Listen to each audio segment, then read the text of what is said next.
understand, 펜더스탠드. 자, 우리 이번 시간에 배울 거 뭐 중첩의 원리 따라 합니다. 뭐라고요? 중첩의 원리. 예, 이거 제가 다른 설명 안 드렸지만 그냥 요 단어로만 유추해 보건데, 아 이거 뭔가 계산해 가지고 더하는 거 아니야? 중첩이니까. 예, 중첩은 이렇게 쌓인다라는 말이다 보니까 이런 걸 우리가 유추할 수 있죠. 맞습니다. 이렇게 자꾸 그 단어를 보면서 내 생각을 잔머리 굴려서라도 유추하는 거 굉장히 좋은 학습법이다. 자, 그래서 우리 중첩의 원리 좀 설명드려 볼게요. 일단 대략적인 개념을 좀 말씀드릴 텐데요. 예를 들어 회로에 전화번 한 개와 전류원 한 개가 있다. 회로 하나에 다 들어있어요. 그러면 이거 어떻게 하는 거냐면, 일단 전화번 하나는 그대로 출력을 유지하고 나머지 하나밖에 없죠. 요 나머지 출력은 0으로 만든다. 그러면 그 회로에서는 얘만 역할을 하고 있겠죠. 그러면은 얘의 역할에 의해서 각종 전류와 이런 값들을 다 계산을 해요. 그 다음에는 이제 얘의 출력은 0으로 만들고 얘 출력만 정상 출력을 하게 만들어요. 그 다음에 그 상태에서 각종 회로의 그 저항에 흘러가는 전류값을 또 계산을 해요. 그러면은 얘에 의해서 계산한 전류값, 얘에 의해서 계산한 전류값이 있겠죠. 그러면은 그 전류값들을 결국에는 합해서 최종적인 그 저항에서 흘러가는 전류값을 계산하는 방법, 이게 바로 무엇이다? 중첩의 원리다라는 겁니다. 이 말로는 잘 이해가 안 되시죠? 당연한 거예요. 이 구체적인 그런 것들 설명 안 된 상태에서 개념만 말씀드렸으니 당연히 다 명확하게 이해는 안 되죠. 네, 대략 이거 뭐야? 라고 방향을 잡으라고 설명을 드린 겁니다. 자, 그런데 이 중첩의 원리에서는요, 조건이 있어요. 보시면 선형 소자에서는 가능하고요, 비선형 소자가 포함되어 있으면은 이 중첩의 원리는 사용할 수가 없다. 그럼 선형 소자에는요, 예시로 RLC 저항 코일 캐퍼시터가 있고, 비선형 소자에는요 예시로 다이오드 트랜지스터가 있다. 그럼 야, 선형 소자하고 비선형 소자는 뭘 기준으로 도대체 나눈 걸까라고 생각해 볼 수가 있는데, 이거예요. 그냥 선 스타일이냐 안 선 스타일이냐. 그러니까 이 그래프 그려놨는데요. 지금 빨간색 이 그래프는 이렇게 두 가지 요소에 의해서 선형적으로 이 특성이 나타나고 있죠. 이런 건 선형 소자라고 하고, 녹색처럼 가다가 갑자기 이렇게 뭔가 꺾이는 부분이 나타나요. 이런 것들은 우리 비선형 특징을 갖고 있다라고 해서 이런 특징을 나타내는 걸 비선형 소자라고 합니다. 아시죠? 그래서 이렇게 해서 중첩의 원리는 선형 소자에서만 적용할 수 있다. 자, 이제 중첩의 원리를 어떤 과정을 통해서 적용을 하고 계산을 해내는지를 말씀을 드릴 건데요. 먼저 여기 회로를 한번 점검해 볼게요. 지금 이 회로에는 전화번 VS가 있고 전류원 IS가 있죠. 그리고 저항 R1, R2, R3가 이렇게 연결이 되어 있어요.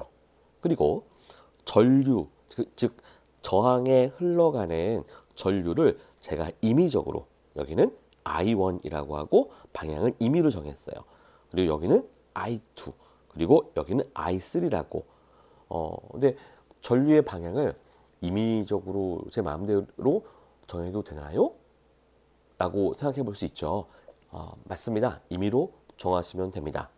그런데 올바르게 계산이 되나요? 맞아요. 이렇게 정한 대로 맞춰가지고 절차만 정확하면 어떻게 정하든 동일한 정답이 나온다. 괜찮습니다. 그래서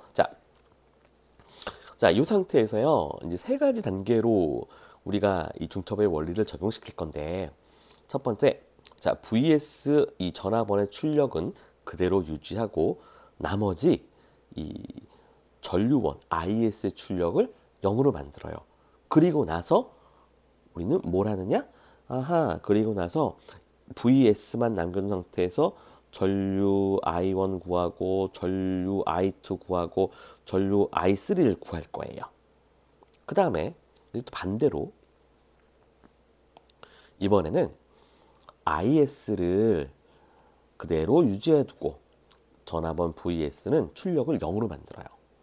자, 그 상태에서 마찬가지로 전류 R1에 흐르는 전류 I1, I2, I3를 계산을 합니다. 그 다음에 그 계산된 결과를 합산해서 최종 R1에 흐르는 전류, R2, R3에 흐르는 전류를 계산해 낸다. 이게 바로 중첩의 원리가 되겠습니다. 자, 한번 이제 진짜 예시를 통해서 우리가 과정을 볼 텐데요. 미리 말씀드리지만 기능사 문제에서는 이 중첩의 원리로 계산하라는 문제는 나오지는 않고 있어요. 그러니까 이런 흐름이야 라고는 알려드리고 구체적으로 숫자까지 넣어서 계산하지는 않겠습니다. 자, 첫 번째 단계 아까 말씀드린 대로요. 자, 전압원은 살리고 전류원은 출력을 0으로 만들었다. 자, 먼저 전류원 IS를 0으로 만든다는 게 어떤 의미인지 생각해 볼게요. 지금 전류원 IS 여기 있죠. 이게 0이래요. 그러면 여기로 이렇게 흘러가는 이렇게 흘러가는 전류가 0A. 근데 전류가 흘러가지 않으면 이 전기 회로에서는요 삭제해도 무방해요. 그러면은 이렇게 지금 이 부분 점선으로 표시된 부분은 삭제해도 된다 안 된다? 된다? 되는 거예요. 네. 아셨죠? 네. 됩니다. 이렇게. 그러면 그 삭제하고 나머지 회로를 이렇게 그려봤어요.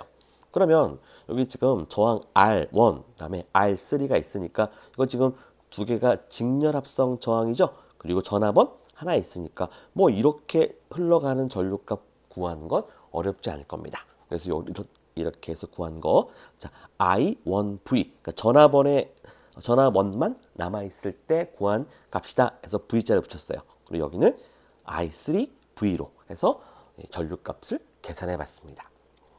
그다음 두 번째 단계. 두 번째 단계는요, 이제 반대로 전류원 IS는 살리고 얘는 살리고 전압원 VS는 0으로 만드는, 여기 전압원 0을 만들었어요. 자, 그러면 전압원이 0이 되면 어때요? 여기가 0V라는 거죠. 0V라는 건 전압차가 없다는 거죠. 그럼 없으면 이렇게 선이 연결된 것, 즉 어떤 상태하고 같다? 이거는 쇼트, 이거는 단락 상태하고 같다. 이건 무슨 상태? 단락 상태하고 같다. 요게 좀 시험 문제 나오더라고요. 그리고 아까 여기 요게 지금 전류원 이게 0A 됐죠? 0A는 실은 뭐예요? 이거 끊어진 거죠. 끊어졌으니까 여기는 개방됐다 라고 합니다. 요거는 시험 문제 나오는 겁니다. 뒤에 있다가 한번 정리 다시 해드리겠습니다. 자, 다시 돌아가서요. 자, 그래서 전압원을 0V로 만들었기 때문에 여기 0V가 되기 위해선 이렇게 단락된 것과 같다. 그러면 이 단락된 상태를 적용해서 다시 그리면 회로가 이렇게 됐다. 자, 그러면 지금 전압원은 사라졌고 전류원 IS가 이렇게 있고 전류원이 이렇게 지나가서 이렇게 나눠서 전류가 흘러가지요. 여기에서 각각 저항에 흐르는 전류 I1, I, 전류원만 남아있을 때 계산했던 전류이기 때문에 여기다 I를 붙였어요. 여기는 I2, I, I3, I로 명칭을 붙였고 이거 전류 분배 법칙 적용하면 각각 값들을 계산할 수가 있습니다. 자, 그 다음에 3단계. 자, 합산하기. 이제 합산할 거예요. 자, 아까 계산했던 전류들을 각각 다 표시해 봤어요. 자, 파란색, 빨간색 각각 다 표시했습니다. 그리고 아까 우리가 원래 전류의 방향을 I1, I2, I3를 이렇게 정했어요. 그럼 요것을 기준으로 해서 이 방향과 동일한 것들은 플러스고 이 방향과 반대인 건 마이너스라고 보시면 돼요. 자, 그래서 자 볼게요. 첫 번째 I1의 저항 R1에 흐르는 전류 I1 요거죠? I1 자, 이게 지금 요 방향이죠. 이 방향과 동일한 건 얘는 동일하고 얘는 동일하지 않죠. 그래서 여기 I1은 I1V 그리고 빼기 I1I 더 빼기 I1I로 계산할 수 있다. 두 번째 우리 I2도 볼게요. I2의 방향이 지금 왼쪽에서 오른쪽으로 정해져 있죠. 그러면 I2의 방향과 동일한 건 I2V죠. 그래서 R2에 흐르는 전류는 I2V 같으니까 방향이 같으니까 그런데 방향이 다른 I2I는 마이너스가 붙어 있죠. 이렇게 해서 전류 I2를 계산할 수 있다. 그리고 마지막으로 전류 I3는 지금 요 밑에 방향으로 가르치고 있죠. 그때 여기를 보니까 둘 다 동일한 방향이죠. 그래서 얘는 I3는 I3I 더하기 I3V 이렇게 해서 구할 수가 있다. 이게 바로 중첩의 원리가 되겠습니다. 뭐 이렇게 우리가 이렇게 과정을 설명했는데 대략적인 이제 개념을 아시면 되겠고요. 우리가 시험에 나오는 건 일단 딱 두 가지다. 첫 번째, 우리가 전류원을 출력을 0으로 만든다. 0A. 그럼 여기 0A 되려면 여기가 끊어진 게 되겠죠. 그래서 전류원은 어떻게 한다? 개방시킨다. 그리고 전화번은 출력을 0V로 만든다. 0V로 만든다는 건 결국에는 이렇게 단락시킨 것과 똑같다. 이렇게 이 두 가지 파트가 기존 문제에서 기출문제로 나왔던 적이 있었습니다. 이것만 잘 기억하시면 되겠습니다. 뿅. 네. 두 번째는 우리 키르히호프의 법칙입니다. 키르히호프. 네, 이거는 에너지 보존 법칙으로 이해하시면 괜찮습니다. 그러니까 입력이 들어가면 그만큼 출력이 나와. 이런 컨셉으로 키르히호프 법칙을 이해하시면 좋겠습니다. 자, 우리가 첫 번째 키르히호프의 첫 번째 법칙은요, 전류 법칙입니다. 그래서 우리는 키르히호프 커런트 로우 해가지고 KCL이라고 약어로 쓰고요. 이걸 제1법칙이라고 합니다. 우리 1법칙이 있으면 2법칙도 있죠. 근데 1법칙이 KCL인지 전류법칙인지 전압법칙인지 되게 헷갈리는 일들이 발생을 하는데 그럴 필요가 없다. 왜냐? 자, 우리 1법칙 1이라는 숫자가 우리 뭐하고 비슷해 보이나요? 네, 전류 I와 비슷하죠. 그러면 1법칙은 전류다, 전압이다, 전류다, 전류에 대한 법칙이다, KCL이다. 이렇게 기억하시면 헷갈리지 않겠지요. 기출 문제에 보면 1법칙이 전류에 대한 건지 전압에 대한 건지 그걸 구분하기를 요구하는 문제가 있더라고요. 그래서 이렇게 기억하시면 쉽겠습니다. 뭐라고요? 1은 뭐하고 비슷하다? 전류 I와 비슷하다. 네. 자, 그래서 전류 법칙은요. 자, 일단 핵심은 어느 한 지점에 유입된 전류의 합은 유출된 전류의 합과 같다라는 겁니다. 그럼 요 그림에서 보면 지금 요 점으로 들어온 전류는 I1, I2, I3가 들어오죠. 그리고 나가는 건 I4, I5가 나가고 있어요. 그럼 들어오는 건 1, 2, 3의 합. 그러니까 I1, I2, I3의 합은 I4와 I5를 더한 것의 합과 동일하다. 이게 바로 무엇이다? 키르히호프의 전류 법칙이다. 간단하죠? 네, 간단합니다. 두 번째는요, 키르히호프의 전압 법칙이에요. 그래서 키르히호프의 볼티지 러 해가지고 KVL이라고 하고요. 제2법칙이라고 합니다. 이 제2법칙은요. 이것도 마찬가지로 에너지 보존 법칙이에요. 자, 그러면 일단 이 회로를 보면서 이야기를 해볼게요. 이 회로에는 전압원, 우리 또 기전력이라는 말을 쓰기도 하죠. 기전력 E1, E2, E3가 있고 저항 R1과 R2가 있어요. 그런데 여기서 이 KVL은 어떤 의미가 있냐면 이 회로, 폐회로 하나 있죠. 이 폐회로에서 기전력의 대수의 합은 전압 강하의 대수의 합과 같다라는 겁니다. 자, 우리 이 회로에서 보면 입력이라는 컨셉으로 볼 때 뭐가 입력이 되겠어요? 당연히 이 회로에 에너지를 주고 있는 기전력이 입력에 해당하겠고, 그럼 그 반대로 에너지가 출력되는 곳이 어디예요? 전압 강화가 일어나는 저항이 되겠죠. 그래서 기전력, 입력에 해당하는 거 합친 것과 출력에 해당하는 것 합치는 것 같다. 이게 바로 기르요프의 전압 법칙이다 라고 합니다. 그런데 여기서 우리가 주의할 게 있어요. 이거는 그냥 합이 아니라 무슨 합이에요? 대수합이라고 합니다. 우리가 대수합이라고 적을 때는 이거 뭐냐면은 어떤 기준에 따라 플러스하고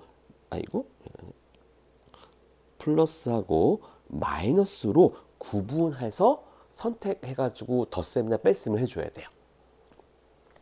자, 일단 한번 우리 예시를 갖고 한번 볼게요. 일단은 이 KVL을 전압법칙을 적용시키려면 우선은 기준 방향을 하나 내가 임의로 정하면 돼요. 그래서 저는 시계 방향으로 기준 방향을 정했어요. 그리고 각각의 이 저항에 흘러가는 전류도 제가 임의적으로 명칭과 방향을 정했어요. 어차피 회로가 하나니까 흘러가는 전류 I로 동일하게 놓고, 그리고 전류도 왼쪽에서 오른쪽으로 흘러간다라고 정했어요. 자, 그러면 먼저 이 기전력의 대수의 합을 볼게요. 기전력은 지금 E1, E2, E3가 있죠. 그런데 이때 이 기전력이 만드는 전류의 방향, 전류가 지금 E1은 이 방향으로 전류를 만들겠죠.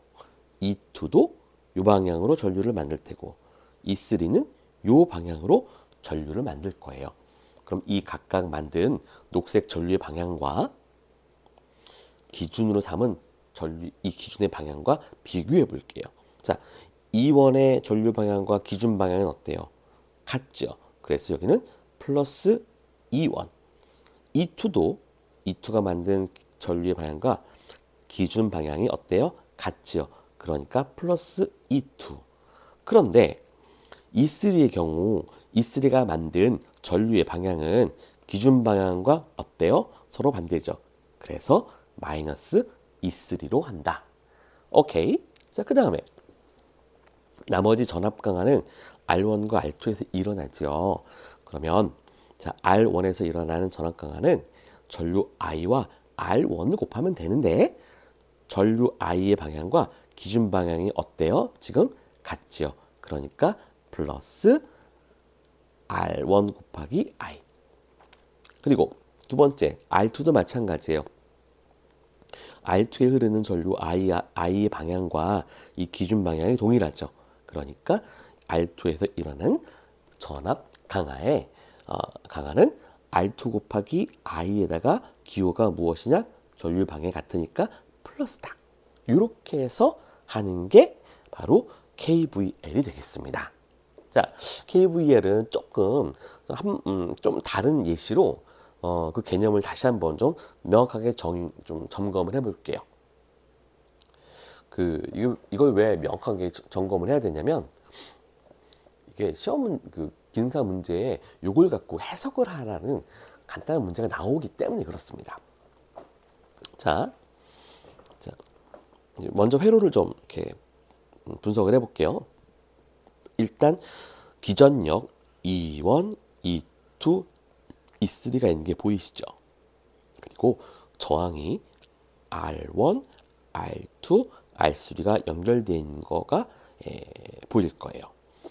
일단 여기서 각 저항에 흘러가는 전류를 정하고 그 방향도 함께 정할 거예요. 그래서 R1에 흐르는 전류 I1은 이 방향으로 전류가 흐른다고 내가 임의적으로 정하고, 그리고 R2는 이 방향으로, R3는 이 방향으로 제가 정했어요. 그 다음에 각각 페루프, 이게 지금 페루프죠? 이 페루프의 기준 방향 이렇게 정하고, 오른쪽에 있는 페루프도 기준 방향을 이렇게 정했습니다. 자, 그럼 첫 번째 왼편에 있는 페루프에 대해서 KVL을 적용시켜 볼게요. 그럼 먼저 기전력이 만든 전류의 방향을 표시해 볼게요. 이렇게 되니까, 자, 볼게요. 먼저는 자, 이 기준 방향과 E1이 만든 전류의 방향은 어때요? 같죠? 그러니까 플러스 E1. 그리고 여기 E2가 만들어낸 전류의 방향과 기준 방향이 어때요? 서로 같으니까 E2도 플러스 E2 해서 좌항의 기전력을 합해봤어요. 오른편에 이제 그 전압 강하를 비교해 볼게요. 일단 자, R1에 흐르는 전류 I1이 기준 방향과 동일하죠. 그러니 R1에서 일어나는 전압 강하는 R1 곱하기 I1하고 전류 방향이 같으니까 플러스. 그리고 R3를 볼게요. R3에서 흘러가는 전류의 방향 I3하고 기준 방향과 같기 때문에 플러스. 그래서 R3에서 일어나는 전압 강하는 R3 곱하기 전류 I3하고 기호는 플러스. 이렇게 한다. 자, 오른편에 있는 페루프에도 한번 KVL을 적용시켜 보겠습니다. 자, 먼저 기전력을 보면, 자, E2가 만들어낸 전류의 방향이 이것이고 기준 방향이 오른쪽은 요거예요. 그럼 서로 방향이 반대죠. 그러니까 기호는 마이너스 E2 쓰면 되고, E3에서 보면 E3에서 전류의 방향이 이 방향이죠. 그런데 기준 방향과 서로 같다, 다르다? 다르다. 그러니까 기호는 마이너스다. 여기 마이너스여야 되네요. 여기가 마이너스가 되어야 됩니다. 마이너스가 되고, 그 다음에